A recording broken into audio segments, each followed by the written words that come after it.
Shalom, selamat pagi Bapak Ibu dan saudara-saudara sekalian. Bersyukur untuk hari yang luar biasa.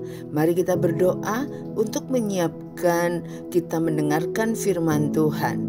Selamat pagi Bapa di surga, selamat pagi Tuhan Yesus. Terima kasih untuk penyertaan-Mu sepanjang malam hingga pagi hari ini.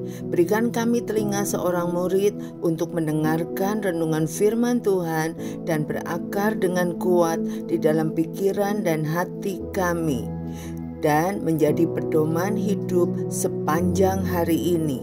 Dalam nama Tuhan Yesus kami berdoa dan mengucap syukur. Amin. Tema kita pagi ini menyalahkan keadaan, diambil dari Yohanes 5 ayat 1 sampai 9a. Sesudah itu ada hari raya orang Yahudi dan Yesus berangkat ke Yerusalem. Di Yerusalem dekat pintu gerbang domba ada sebuah kolam yang dalam bahasa Ibrani disebut Betesda. Ada 5 serambinya, dan di serambi-serambi itu berbaring sejumlah besar orang sakit, orang-orang buta, orang-orang timpang, dan orang-orang lumpuh yang menantikan goncangan air kolam itu. Sebab sewaktu-waktu turun malaikat Tuhan ke kolam itu dan menggoncangkan air itu. Barang siapa yang terdahulu masuk ke dalamnya, sesudah goncangan air itu menjadi sembuh, apapun juga penyakitnya. Di situ ada seorang yang sudah 38 tahun lamanya sakit. Ketika Yesus melihat orang itu berbaring di situ, dan karena ia tahu bahwa ia telah lama dalam keadaan itu, berkatalah ia kepadanya, "Maukah engkau sembuh?"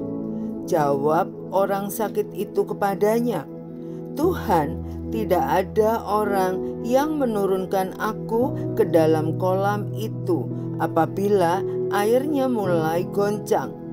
Dan sementara aku menuju ke kolam itu, orang lain sudah turun mendahului aku." Kata Yesus kepadanya, "Bangunlah, angkatlah tilammu dan berjalanlah." Dan pada saat itu juga sembuhlah orang itu, lalu ia mengangkat tilamnya dan berjalan. Yuki Kawauchi merupakan juara Boston Marathon 2018.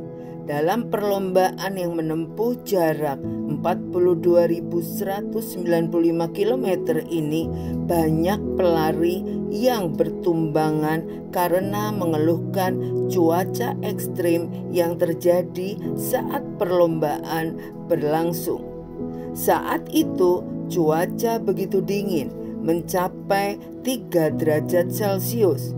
Tidak sama seperti pelari lain yang menyalahkan cuaca, Yuki justru dalam sesi wawancara berkata, "Cuaca ini adalah kondisi yang terbaik. Saya tidak pernah menyerah." Pada saat itu, Tuhan Yesus menanyakan sebuah pertanyaan yang sederhana saat ia berjumpa dengan seorang yang sudah 38 tahun lamanya sakit. "Maukah engkau sembuh?" Sebuah pertanyaan yang bisa dijawab dengan ya atau tidak.